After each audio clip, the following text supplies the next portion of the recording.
Welcome to Caserta's Data Intelligence web series. In this series, we talk about what it takes to go from a good data and analytics leader to a great one. We'll share with you the tools and methodologies you need to build better, faster, and more robust, as well as strategies and frameworks to generate more revenue and grow your business. Featuring some very special guests and experts to inspire you and give you advice and direction on your data journey. And now, introducing your host, Caserta Data and Analytics Evangelist and VP Marketing, Remy Rosenbaum. Hey there, and welcome to Caserta's Data Intelligence web series. This is our special 6-part series on how to operationalize data governance. Today is the 5th episode in this series, and today you're going to learn all about modern master data techniques. Every organization, including your own, holds master data, but most struggle to manage it and understand what data they have with great resolution. You might be thinking, yep, that's me. Well, master data provides context not only for the operational side, but also for the analytical aspects of an organization's data. Therefore, mastering and managing master data is critical to ensure uniformity, accuracy, and consistency of the data.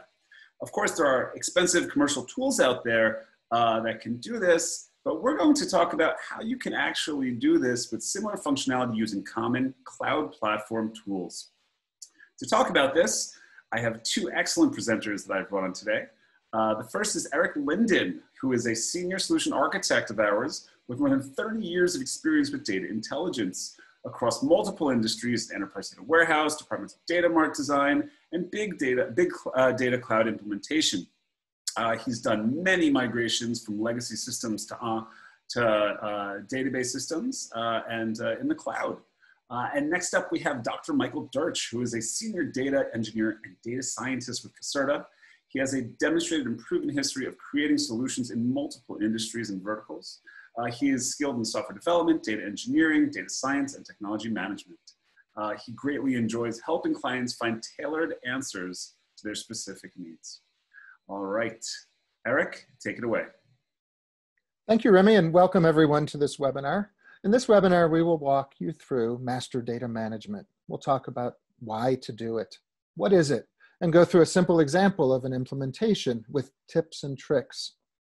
Again, thank you for attending, and we hope everyone enjoys this and gets valuable information from this webinar. As you move into the master data world, the first step is establishing a business case. In the business case, you identify why do master data? What is our benefit? Well, master data will, on the surface, supply a single 360 view of the truth, kind of a one-stop shop. It will also help improve and expand your data quality.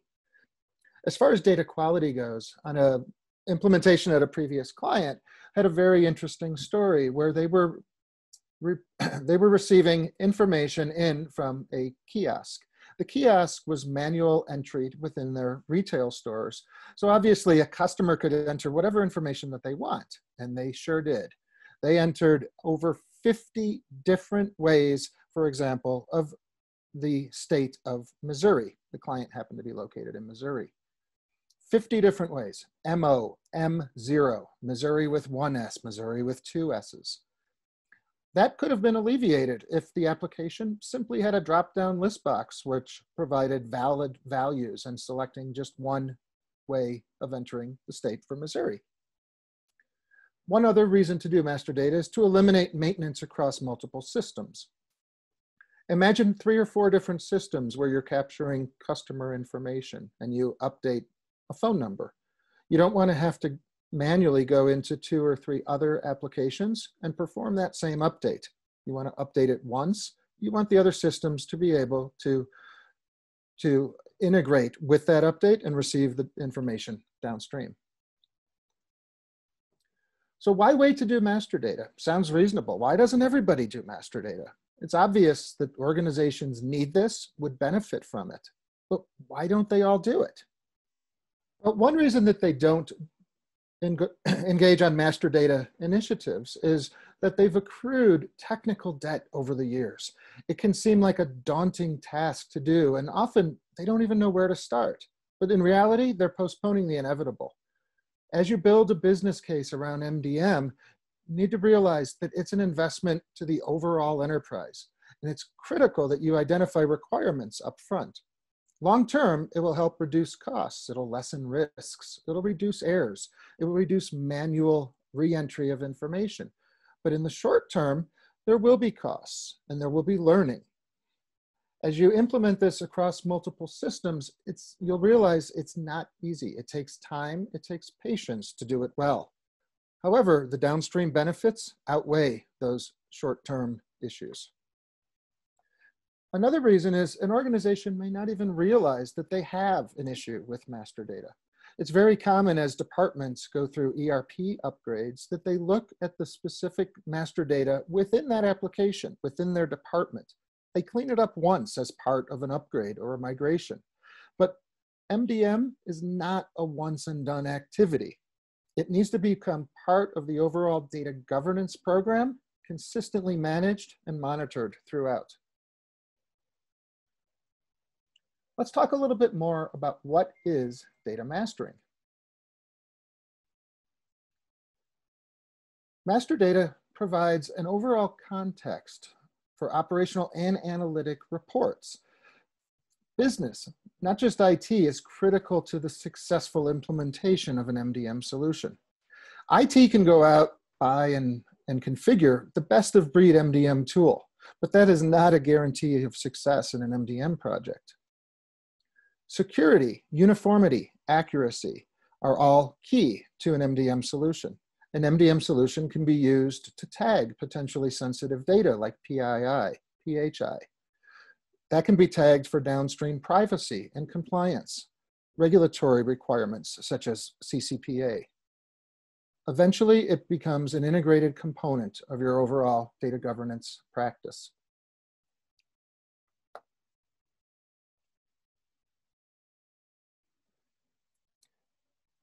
Handling duplicate data. The desire is to create a clean, consolidated view of a business entity or domain. You don't want to have the same product in your product list multiple times, the same customer out there with 3 different spellings, 4 different addresses. Master data is not transactional in nature.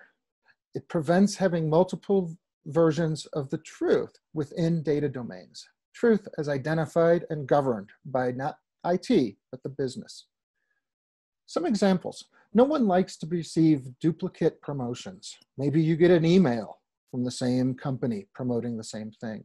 Or worse, maybe you get 2, 3 different pieces in the US mail.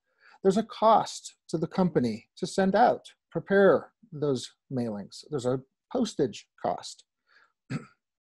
Personally, I know I've received the same piece of mail, and the only difference was one had my middle initial, one did not have my middle initial. Gartner recently described 4 standard MDM implementation types or styles.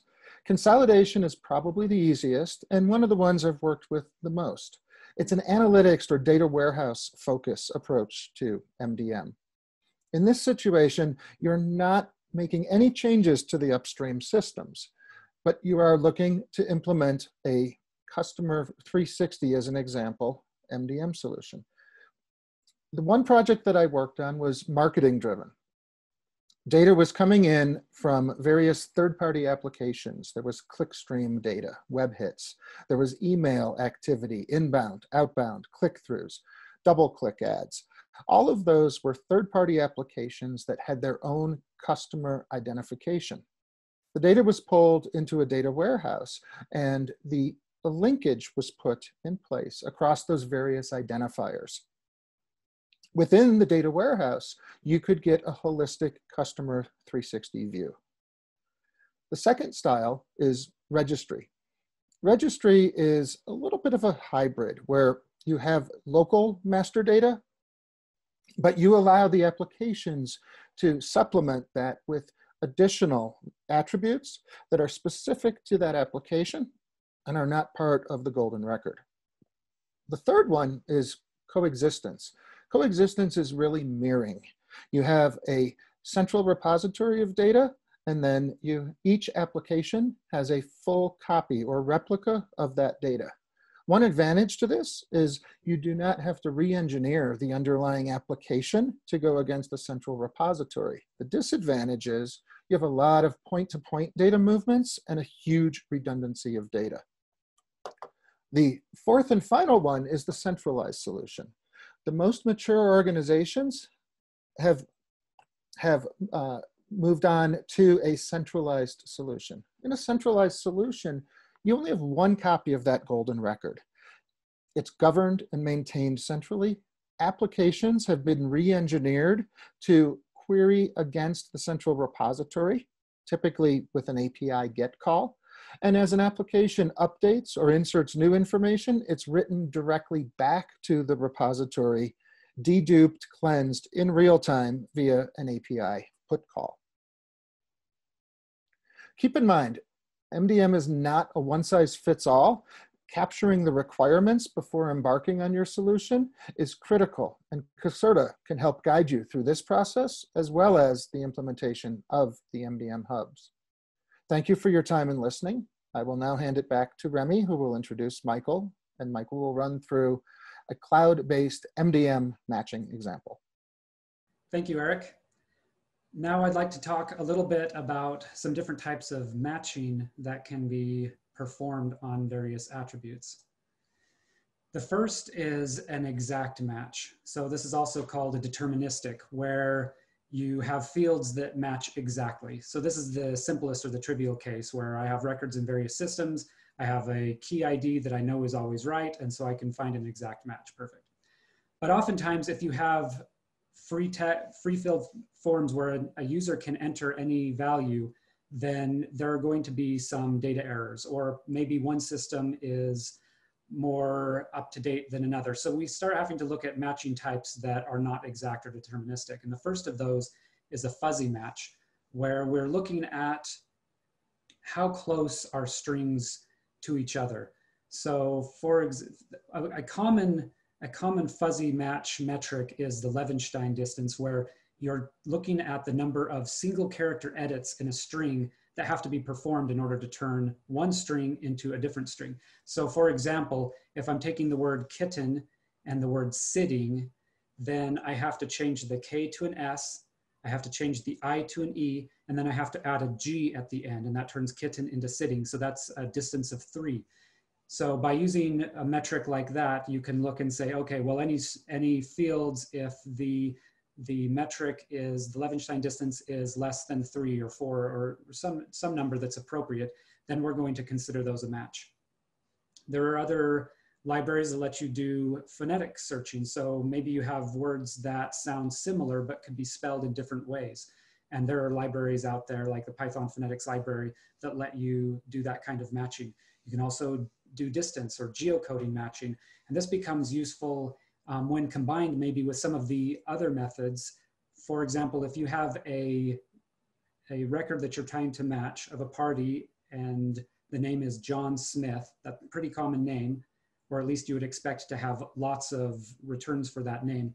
If one is located in California and the other is located in Florida, maybe those are 2 individual persons. So you don't want to do that matching between those 2. So you can look at the distance before matching records. And then finally, more recently, there are some machine learning methods of doing matching that can take a more sophisticated approach. When looking at simply fuzzy matching or some of these others together, then you end up with what a statistician might consider a naive Bayes approach, where you're assuming that the individual features or attributes are statistically independent from one another. And that's actually not a very good assumption. So by using a single layer perceptron neural network, something like that, then you can have a machine learning model that has higher accuracy and can perform better. So now I'd like to go into an example of actually using a cloud available system for performing record matching. And for this demonstration, I'm going to use AWS, but we could do this same demonstration with GCP or another cloud provider. To begin with, I need some records that we will be matching. So because I don't want to use actual names, I want to just generate a record set of fake names and addresses, birth dates, etc. for matching. So I'm going to be using the FEBRL software library. It's open source, and I can use that to generate a large number of records quite quickly that I can then perform the matching on. So in this case, I created 10,000 records, and I'm showing just some of them here. And you can see in the background, the alternating gray and white are the records that are actual matches, they're duplicates, but then there are some discrepancies between them. And I'll highlight some of those briefly. In the first, we have some misspellings. So you can see at the top here, Alicia, her surname has been misspelled. Moving down, we can see Thomas has been spelled differently. We can see this surname down for Kobe has been spelled differently, as well as the city that he lives in, the address. So there are quite a few misspellings that are present in this data set. So that's good for our training and for the demonstration. There are also transposed numbers. You can see 52, 25 are transposed here, 63, 36, and so on throughout the data set. We also have a language change, actually. So this library is a little bit sophisticated. It can do this kind of name language changes. So we have Josephine, but it's also Giuseppe. So see what it can do with that. And then finally, we have one record at the bottom where there is a name that is just completely different than the surroundings. So we have Jake, and we're missing the given name, but his surname is Reed, which is nothing like the other records. So he has the same birth date and same address. It'll be interesting to see how that performs. So this is kind of the overview of this particular example. We'll be using the AWS Glue Find Matches machine learning technique. And I'm not going to go through all of the individual steps because a lot of it is really straightforward. But at a high level, basically what we'll be doing is upload the CSV data to S3 and then create a table on that file using Glue Catalog. Then we'll create the Find Matches ML transform that includes the labeling and the training, followed by creating a glue job to actually perform the matching on the entire data set, and then we can go and see how it performed. So assuming that we've already created the table, you can see here that it would show up under this database that I've created. The name of the table is dataset. And we would go under the ML transforms on the left, click on that, and it would bring up the dialog for creating a transform. And we would enter in a name, give it a role, and then we'd need to tune the transform. Now, if you're not familiar with statistics, there's a common set of metrics that play against each other, or you can tune back and forth, which is recall and precision, where precision is the number of selected items that are relevant, and recall is the other way around, how many relevant items are selected. So an example would be in a medical test.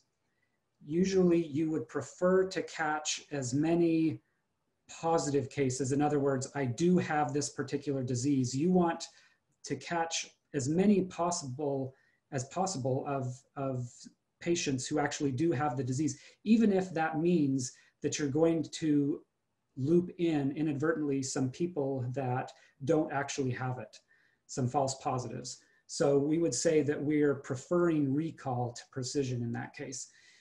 For this example, I want to actually favor precision because I don't want to create matches between records that aren't truly matches. So I've changed this and arbitrarily picked 0.75 so that I'm favoring precision over recall.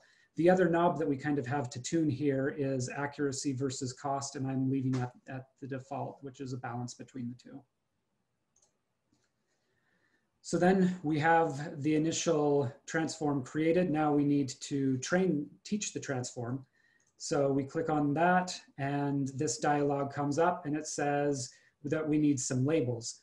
So we want to generate a labeling file so that we can train the transform to know what is considered a match and what is not considered a match. So when we generate the labeling file and then download it, it's in a CSV format with a new column created called label, and that label column would be blank. I've now gone in and filled it with keys that match for given records that are matching records. So for example, this record 1401 in the middle, these are 2 matching records for Georgia Gray, and so on throughout the list. Once that has been done, then we choose the primary key in the data set. And again, we see this first column here, the label set ID is our primary key. So we choose that, and then we upload the label file. And it gives us a little bit of statistics on what it's seen so far if we estimate the transform quality, which seems to be pretty decent in this case. So we move to the next, which is to actually create the job where we're going to be doing the machine learning matching and see the results. So we create a new job using that add job button. We give it a name, a role. In this, we will pick Spark 2.4 with Python 3 using Glue version 1. That's a little bit important as of this webinar. If you use a more recent version, then this won't work. There's still some things that they're modifying on their side, but this works fine with Glue version 1. And so we use the script name where it's going to be stored, and then go ahead and run the find matches and look at the results. So moving to the actual result set. Again, I've highlighted in alternating white and gray the record matches. So we see at this second one down where we have these 4 records, Alicia, she was correctly matched. They all have the same match ID. And I've just highlighted in light orange there some of these that highlight the misspellings, etc., that were input into the system. And we can see, looking at the match ID, that yes, those records were all matched correctly by the system. So what happened to Mr. Reed that we talked about earlier? Well, we see that the surrounding records have an ID 1309 while he has a record 1310. So the system did not match those two. And I think in this situation, that's right. You could have twins that are born on the same date, that live in the same household, so they have the same address, but they have different names. So we wouldn't want the matching engine to arbitrarily or artificially merge those records. So in this case, I think this did a great job. So without very much effort at all, we were able to take a data set and perform matching on these records. Just some final thoughts. One of the reasons that MDM efforts often fail is because organizations attempt to kind of bite off more than they can at once. They try to tackle too much. I was reading about an organization, a financial group, that was taking their first steps into mastering data. And they picked customer as the first domain that they wanted to master. And that's customer is a difficult place to start anyway, but they had lots of disagreements about what is a customer, and the timelines kept expanding, the budget kept growing. And so after being way over budget and over scheduled, the project ended up being canceled. And actually even just the word MDM became a pejorative in the office there. So a few years later, when another group was attempting to do the same thing, they wanted to start mastering their data, they actually had to call the effort by a name other than MDM because senior management didn't want to go down that road again because of the bad taste that was left in their mouth from MDM. So rather than starting with something difficult or complicated, it's better to start out with something small, like location or product. They're a lot more straightforward. There's easier consensus to be had around those. And in fact, customer is actually probably not a domain, but rather is a role within the party domain, because you can imagine that an individual might be a customer, but that same individual might also be an employee, and they may have been a subcontractor at one time or a vendor. So you wouldn't want 4 duplicate records in various domains for that one person. So if a phone number changes, we have to change it in 4 places. Rather, maybe it makes more sense to have these individuals under a party domain, and then customer is just a role inside that domain. And that is it. So I will turn it back to Remy for any questions that we have. All right, everyone, and thank you for the presentation, Michael and Eric. And now we're going to turn over to Q&A. You can ask questions on the Q&A panel in the right in GoToWebinar, and we will have them answered. So our first question we have is, what are some reasons you have seen for MDM initiatives faltering or failing? Eric, do you want to start with that one? You bet. There's several reasons. A couple of them were pointed out in this presentation. One of them is a failure to look upstream and identify data quality issues before jumping into the MDM. Another one is doing MDM kind of as a silo effort and not including it as part of an overall governance initiative. Keep in mind that for it to succeed, IT and business need to partner on this. You also need executive support and sponsorship. But I would say that probably the biggest reason that we've seen is that companies tend to look to technology first. They will decide they want to engage on an MDM initiative, and they will bring in vendors to start looking at products day one. That's too early in the process. The vendor doesn't know your business. The vendor doesn't understand your specific requirements. So if someone comes in and tries to sell you a tech solution before doing their due diligence and understanding what you need, then they're just looking to make some money off of you, and you should probably look elsewhere. All right, thank you. Michael, did you have anything to add to that, or would you like me to? I think that's a great answer.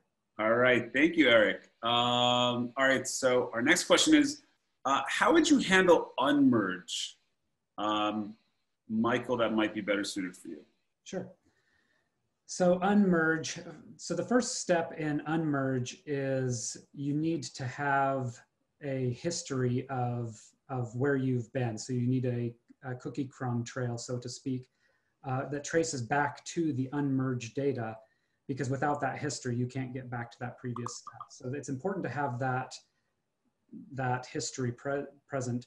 Usually in the commercial off-the-shelf applications that handle MDM, you'll have the ability to go in and find the the merged record and basically click a button and it will unmerge those records. If you're rolling your own MDM, then typically you would have a user interface that hooks into some script that you either through the user interface or through running the script manually pointed at the merged record, and then it can follow that cookie crumb trail and separate out those records again.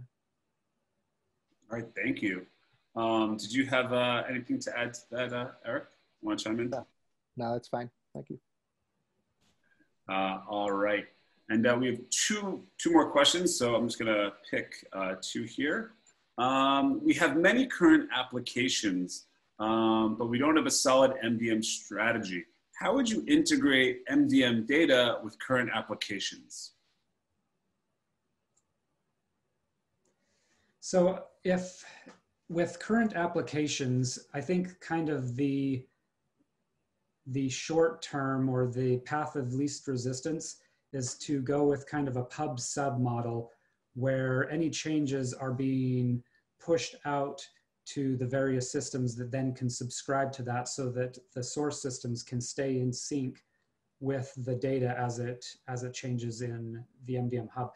The long-term or the better solution would be maybe a get put where it's API based, so that the systems are actually going out to the MDM and querying it, where, I mean, back to Eric's slides, the centralized approach would be the ideal, where everything is only stored there, and whenever a particular piece of information is necessary, it goes out and it queries that one centralized system rather than having local copies of it.